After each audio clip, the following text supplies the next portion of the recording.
네, 오늘 말씀의 제목은 두려움 없는 삶이란 제목 가지고 하나님의 말씀을 선포하겠습니다. 두려움의 반대는 평안입니다. 평화지요. 그런데 우리가 두려움을 뭔지 다 알지요. 그런데 이 두려움의 근원, 원천을 우리가 먼저 알아야 됩니다. 그래야 이 두려움을 없이 할 수 있겠지요. 하나님 말씀 바로 보도록 하겠습니다. 시편 107편. 사람이 흑암과 사망의 그늘에 앉으며 곤고와 쇠사슬에 매임은 하나님의 말씀을 거역하며 지존자의 뜻을 멸시함이라. 아멘. 우리 안에 두려울 때는 어떨 때냐면 하나님의 말씀을 거역하고 지존자의 뜻을 따르지 않을 때라고 말씀하고 있습니다. 내가 왜 두렵지? 한번 두려웠었지? 생각해 보면 우리가 금방 알 수가 있습니다. 두려움을 가지고는 아무 일도 할 수가 없어요. 한 발자국 앞으로 나갈 수가 없습니다. 그 다음 말씀 계속 이렇게 원인을 보겠습니다. 마가복음 7장 21절 23절. 속에서 곧 사람의 마음에서 나오는 것은 악한 생각, 곧 음란과 도적질과 살인과 간음과 탐욕과 악독과 속임과 음탕과 질투와 비방과 교만과 우매함이니 이 모든 악한 것이 다 속에서 나와서 사람을 더럽게 하느니라. 아멘. 우리가 죄를 짓고 나면 두려움이 쌓이게 되어 있습니다. 말씀 하나 더 보겠습니다. 하나 건너뛰어서 에베소서 2장 3절 보겠습니다. 전에는 우리도 다 그 가운데 우리 육체의 욕심을 따라 지내며 육체와 마음이 온한 것을 하여 다른 이들과 같이 본질상 진노의 자녀였더라. 아멘. 육체대로 살면 우리는 두려움에 쌓이게 되어 있습니다. 근데 두려움이라고 하는 게 어디에 우리 몸 안에 있습니까? 마음이라는 공간 안에 있습니다. 우리나라에도 그 천재 건축가가 있습니다. 그 천재 건축가가 왜 천재라고 하냐면 많은 사람들의 마음을 가지고 있으니까 천재라고 하겠죠. 공감 능력을 갖고 있으니까. 근데 건축가들은 어때요? 우리 보여지는 이 공간, 하나님이 우리에게 주신 이 지구, 이 땅 안에 있는 이 공간을 어떻게 활용해서 시민들과 대중들과 함께 이 가치 있는 땅, 예를 들어서 아프리카의 불모지에 특별한 예술 작품이 있다고 해서 가치가 있는 건 아니잖아요. 사람들이 집중하여 살고 있는 그 가치 있는 땅, 값어치 있는 땅에 그 공간들을 그 공간 중에서 이 공간은 사실 아무나 다 이렇게 누릴 수가 없어요. 왜냐하면 엄청난 대가를 치러야 되기 때문에 비싸다는 얘기죠. 일부가 누리지요. 그런데 그 일부가 누리면서 또 그 시민과 함께 대중들과 함께 누리게 해주는 능력을 갖고 있는 사람들을 이제 건축가로 표현하면 천재 건축가들이라고 합니다. 예를 들어서 미국의 맨하튼에 있는 센트럴 파크 같은 이런 공간 유명하잖아요. 그 공원은 엄청난 가치 있는 땅인데 시민들이 누리는 공간인 거예요. 아무런 대가 없이 누구든지 가면 누릴 수 있는 곳이에요. 그걸 조성한 사람, 이런 것들보다 이제 천재 건축가라고 얘기합니다. 우리나라에도 그런 분이 계세요. 이제 그분이 우리나라에 그러면 어떤 공간을 만들었느냐, 알고 계신 분도 계시겠지만 모르는 분들이 대부분이니까 목포시 신안군에 가면 대중 목욕탕이 있습니다. 뭐예요? 섬이지요. 근데 그 섬에다가 대중 목욕탕을 우리나라 최고의 천재 건축가가 목욕탕을 지어놨어요. 그래가지고 그 정말 섬마을의 시골 사람들이 그 엄청난 건축가가 지은 목욕탕에서 목욕을 하고 있습니다. 한번 가보고 싶지 않으세요? 가보고 싶어요. 저도 한번. 로마가 그렇게 큰 천년의 시간을 지내면서 도시를 건축하고 세계를 정복했던 이유가요, 로마의 중심에 대중목욕탕, 유생시설이 있었기 때문입니다. 예. 물론 뭐 대단한 사람들이 그 안에 이제 인재들이 있었겠지만, 예. 그런 공간들이 있었다는 얘기죠. 예. 나라가 힘을 가지면 어떤 일을 먼저 시작하냐면 정복 정책을 해요. 징기스칸이 어때요? 세계를 정복하는 정책을 썼잖아요. 로마가 어떻게 했어요? 알렉산더 대왕이 세계를 계속 정복하는 정복 정책을 썼잖아요. 힘을 가지면 어때요? 공간을 차지하려고 해요. 확보하려고 하지요. 예. 이것은 인간의 특성입니다. 그런데 우리 하나님께서는 말씀의 재료를 가지고 어떤 공간을 점령하시길 원하시냐 아시죠? 어떤 공간이에요? 우리 인간의 마음의 공간.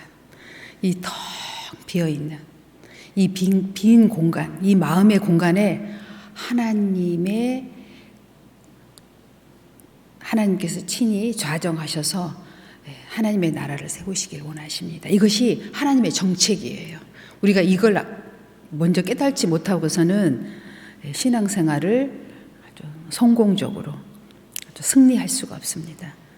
그래서 오늘 우리는 이걸 먼저 여러분이 염두에 두고 말씀을 듣고 세상을 한번 생각해 보세요. 돈을 많이 가진 사람일수록 뭐 해요? 자기의 공간 확보를 막 합니다. 그렇잖아요. 막 땅을 사고 빌딩을 건축하고 공장을 짓고 막 그렇죠. 일반인들이면 어떻게 해요? 방 한 칸에서 시작해서 2칸, 3칸, 목욕탕 1칸, 2칸 어때요? 예. 힘이 생기면 생길수록 공간을 막 확보해 갑니다. 이게 인간의 특성이고 하나님이 주신 축복이지요. 예. 인간에게 준. 예. 우리 하나님께서는 말씀이라는 재료를 가지고 우리 인간에게 허락한 이 마음의 공간에 좌정하셔서 하나님의 나라를 펼치시길 원하십니다. 그래서 이 마음에 무엇을 두고 사느냐에 따라서 우리 인생이 완전히 바뀌는 거예요. 이 공간에, 이 빈 공간에 어떻게 활용하느냐에 따라서 우리 인생이 완전히 바뀝니다. 예. 세상의 권세자들은 세상의 공간을 막 넓혀가면서 자기의 권세를 드러내고, 이게 다 하나님이 허락한 거예요. 하나님께서는 그 인간, 마음이라는 공간 안에 들어오셔서 하나님의 나라를 세우시길 원하신다. 이걸 여러분이 생각하고 말씀을 들으면 내가 이 마음 안에 뭘 채워야만이 내가 진정 이 두려움에서 자유함을 얻을 수 있고 평안을 가질 수 있으며 또 이 땅에서 풍성한 삶을 누릴 수 있게 될 건지를 여러분이 오늘 답을 얻어가지고 가시면 이제 끝나는 거예요, 신앙생활은. 오늘 저희가 이제 말씀을 봤죠. 나에게 두려움을 주는 존재들은 어떤 것들이었냐면 딱 한마디로 얘기하면 육신의 생각입니다. 육신의 생각으로 내 마음을 채우면 계속 우리는 두려워지게 돼 있어요. 어때요? 부자가 평안합니까? 부자는 그 재물을 지키기 위해서 더 많은 근심과 노력과 힘을 써야 돼요. 그러겠지요. 큰 부자가 돼보지 않았기 때문에 상상이 잘 안 되겠지만 우리가 전도서를 읽어보면 솔로몬이 한 얘기가 다 나와 있잖아요. 세계 최고로 전무후무한 재물을 가져봤던 솔로몬이 얘기했잖아요. 마음에 근심만 더한다고. 육신의 것들은 그렇게 돼 있어요.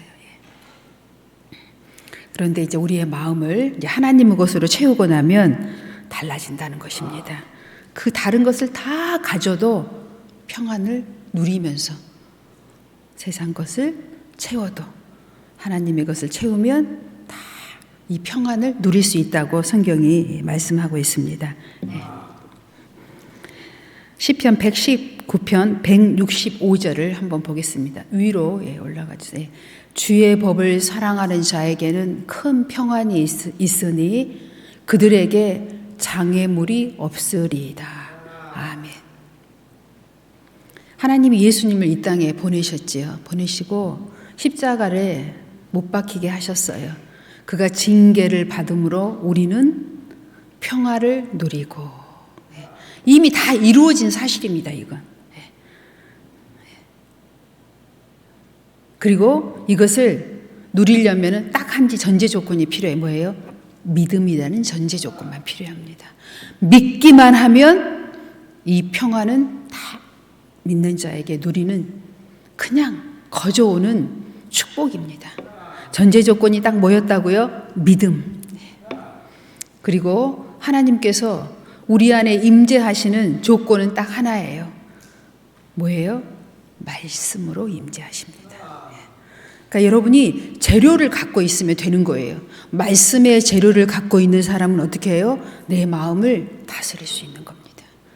이제 오늘 우리는 이미 이제 서론을 통해서 또 말씀을 통해서 정말 내가 이제 그렇게 예수 믿는 것이 그렇게 결단코 어려운 것도 아니고 축복받는 것이 그렇게 어려운 것도 아니구나 알 수 있어요. 그렇게 복잡하면 예수님이 이 땅에 오실 필요가 없었지요. 간단하게 해결하려고 누구나 다 누구든지 예수만 믿으면 구원 얻게 하시려고 간단한 방법으로 하나님께서 역사하신 거예요. 그래서 예수님이 우리 안에 임재하시면 되는 건데 그 임재의 조건이 뭐라고요? 말씀의 조건이고 이 마음의 공간을 주님께 내어드리면 되는 거예요. 그것이 가장 신앙생활의 핵심이고 신앙생활을 잘하는 사람들의 특징입니다.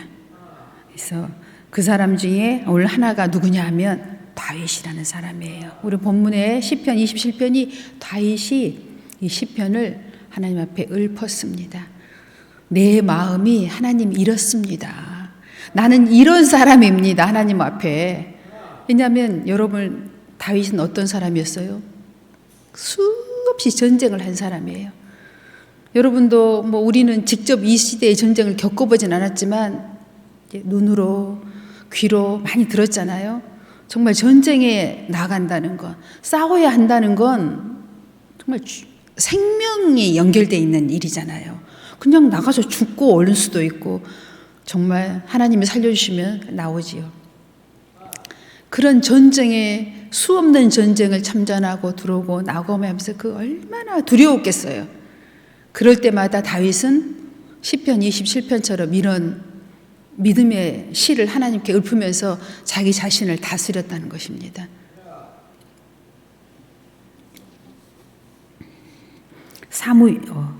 갈라디아서 2장 20절 내가 그리스도와 함께 십자가에 못 박혔나니 그런즉 이제는 내가 사는 것이 아니요 오직 내 안에 그리스도께서 사시는 것이라. 이제 내가 육체 가운데 사는 것은 나를 사랑하사 나를 위하여 자기 자신을 버리신 하나님의 아들을 믿는 믿음 안에서 사는 것이라. 바울은 이렇게 고백했죠. 그 다음 다윗의 이야기를 보겠습니다. 사무엘상 17장 11절입니다. 사울과 온 이스라엘이 브레셋 사람의 이 말을 듣고 크게 놀라 크게 두려워하니라. 아멘. 사울이 브레셋과 전쟁을 합니다. 그런데 그 브레셋은 어떤 장수가 있었어요? 골리앗이라는 엄청난 장수가 있었어요. 그러니까 이거 해볼 재간이 없는 거죠. 우리나라의 고구려에도 고국천왕이라는 그 왕이 있었잖아요. 요즘에 그 드라마에 지금 나오고 있습니다. 고국천왕이 돼 있어요. 근데 그 고국천왕이 고구려의 최고의 영토를 이렇게 차지한 왕이에요. 그 이제 고구려 시대에 최고의 조선 시대로 얘기하면 세종대왕 같은 분이십니다. 근데 그 고국천왕이 키가 몇이었냐면, 그 210cm요. 210cm, 2m 10cm. 그러니 얼마나 크고 힘이 셌겠습니까? 전쟁에 맨 선두에 서가지고 주의하면서 목숨을 내걸고 전쟁에서 고구려의 땅이 최고 컸을 때예요. 이제 골리앗이 그런 이제 쉽게 얘기하면 장수인 거예요. 막 몸이 어마어마하게 크고 힘이 센 그가 이스라엘을 향하여 말 한마디 하면 이스라엘이 숨을 못 쉬고 있는 그런 상태예요. 지금 사울왕도 벌벌 떨고 있고요. 사무엘상 17장 32절입니다. 다윗이 사울에게 말하되 그로 말미암아 사람이 낙담하지 말 것이라. 주의 종이 가서 저 브레셋 사람과 싸우리다 하니. 아멘. 여러분 정말 생각도 할 수 없는 일이죠. 그런데 다윗이 왜 이렇게 할 수 있었을까요? 다윗 마음 안에 하나님이 계셨기 때문에 두려움이 없었던 거예요. 여러분도 기도 많이 했을 때 어때요? 기도 많이 해본 사람은 압니다. 하나님의 말씀으로 쭉 성령으로 쭉 만에 있었을 때 여러분 이런 기분 알아요. 두려움이 1도 없습니다. 믿음대로 다 된다는 확신이 막 넘쳐납니다. 다윗이 지금 이런 상태예요. 다윗은 하나님과의 끊임없는 함께하는 동행하심을 통하여 다윗 마음 안에 하나님으로 가득 차 있었어요. 그러니까 브레셋 사람 골리앗이 1도 두렵지 않은 거예요. 그 크기가 이런 게 다윗한테는 문제가 되지 않았던 거죠. 계속 다윗이 전쟁에는 참여하지 못했지만 당시에 형들의 먹을 것을 아버지의 신분으로 전쟁터에 갔잖아요. 가서 이스라엘 군대가 브레셋 군대에게 희롱당하고 있는 모습을 보고 견디질 못한 거예요. 그 소년 다윗이 견디질 못한 거예요. 왕에게 가서 내가 저 브레셋 사람의 골리앗을 다스리겠다고 지금 얘기한 거예요.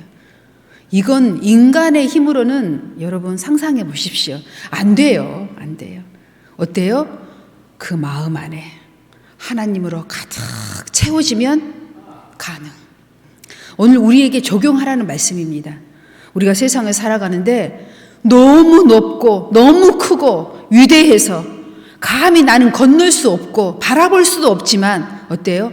하나님으로 채워지면 할 수 있다. 내게 능력 주신 안에서 내가 모든 것을 할 수 있다. 빌립보서 4장 13절. 위대한 말씀입니다. 하나님으로 채우는 게 먼저예요, 여러분. 이 채워지지 않는 상태에서 세상에 나아가면 아무것도 못해요. 두려워서 두려움 때문에 다 쫓겨옵니다. 전쟁하면 100패지요, 100패. 하나님으로 채우라는 것입니다. 34절부터 37절까지 보겠습니다. 다윗이 사울에게 말하되 주의 종이 아버지의 양을 지킬 때 사자나 곰이 와서 양떼에게 새끼를 물어가면 내가 따라가서 그것을 치고 그 입에서 새끼를 건져내었고 그것이 일어나 나를 해하고자 하면 내가 그 수염을 잡고 그것을 쳐 죽였나이다. 주의 종이 사자와 곰도 쳤은즉 살아계신 하나님의 군대를 모욕한 이 할례받지 않은 브레셋 사람이니까 그가 그 짐승의 하나와 같이 되리이다. 또 다윗이 이르되 여호와께서 나를 사자의 발톱과 곰의 발톱에서 건져내셨은즉 나를 이 브레셋 사람의 손에서도 건져내리다. 사울이 다윗에게 이르되 가라. 여호와께서 너와 함께 계시기를 원하노라. 아멘. 그 말할 때 얼마나 그 믿음 있는 얘기를 했든지 이스라엘 왕이 그 소년 다윗의 말을 듣고 가라. 아무나 가라 할 수 있나요? 가라 할 만하니까 가라 했겠지요. 가라. 여러분 믿음이 충만하고 성령이 충만하고 말씀이 우리 안에 가득 있으면 백전백승입니다. 여러분 무슨 일을 계획하고 계십니까? 상상하고 계십니까? 꿈을 품고 계십니까? 하나님의 말씀으로 먼저 채우십시오. 이 성경 안에 엄청난 승리의 말씀들이 있습니다. 그 말씀들을 계속 말로 고백하십시오. 골리앗이 이스라엘을 희롱할 때도 말로 했어요. 골리앗이. 이제 다윗이 말로 희롱하는 것을 또 한번 우리 보겠습니다. 45절, 50절까지 보겠습니다. 45절로 다윗이 브레셋 사람에게 이르되 너는 칼과 창과 단창으로 내게 나오나 나는 만군의 여호와의 이름 곧 내가 모욕하는 이스라엘 군대의 하나님의 이름으로 내게 나아가노라. 오늘 여호와께서 너를 내 손에 넘기시리니 내가 너를 쳐서 내 목을 베고 브레셋 군대의 시체를 오늘 공중의 새와 땅의 들짐승에게 주어 온 땅으로 이스라엘에 하나님이 계신 줄 알게 하겠고 또 여호와의 구원하심이 칼과 창에 있지 아니함을 이 무리에게 알게 하리니 전쟁은 여호와께 속한 것인즉 그가 너희를 우리 손에 넘기시리니 브레셋 사람이 일어나 다윗에게로 마주 가까이 올 때 다윗이 브레셋 사람을 향하여 빨리 달리며 손을 주머니에 넣어 돌을 가지고 물매로 던져 브레셋 사람의 이마에 치매 돌이 그의 이마에 박히니 땅에 엎드려지니라. 다윗이 이같이 물매와 돌로 브레셋 사람을 이기고 그를 쳐 죽였으나 자기 손에는 칼이 없었더라. 쳐 죽였으나 자기 손에는 칼이 없었더라. 아멘. 누가 하신 거예요? 여호와께서 하신 거예요. 예. 그의 손에는 칼이 없었어요. 누가 하셨어요? 말씀이 하셨고 하나님이 하신 겁니다. 아멘. 여러분은 우리가 신앙생활 할 때 이런 것들을 체험하게 돼 있습니다. 나는 한 곳이 없는 것 같은데 내 믿음이 하였고 나의 기도가 하였고 나의 신앙이 할 때가 있습니다. 바로 이것이 오늘 말씀과 같은 말씀입니다. 여러분의 귀한 말씀이 되기를 바랍니다. 기도하겠습니다. 사랑의 하나님 감사합니다.